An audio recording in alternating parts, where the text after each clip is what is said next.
Ng kabayan, nandito po yung aking alagang isang pusa. Ito, nagpapakyut.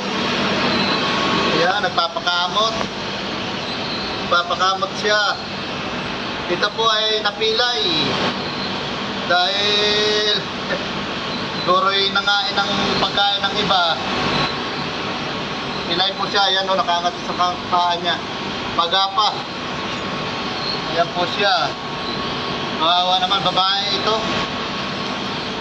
Babae na nakunan. Buntis po ito eh. Malaki na yung kanyang tiyan. Bakit nawala yung kanyang anak? Ito, hanggang ngayon eh. Ganto na siya. Napipilay na. Ayan. Ayan po siya. Paa niya, hindi niya maitukod ng ayos. Dahil bukol.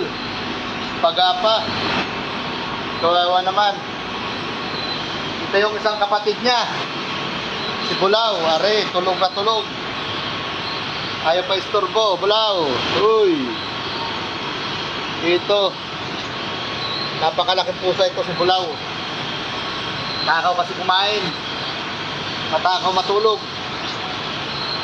Ayan siya. Lalaki. Si Bulaw. Bali, tatlo po ito. Yung isa, hindi ko alam kung nasaan. Nandito yung isa. Dito natutulog sa ilalim ng lamesa. Are, sarap ng tulog. Sa ibabaw ng karton.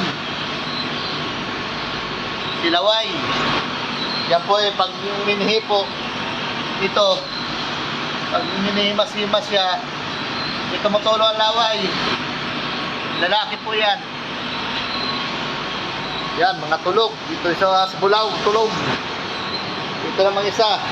Ay, nandito, ayaw nang umalis. Ito, yung pilay. Ano po kabayan, hanggang dito na lang po. Salamat. Ingat po.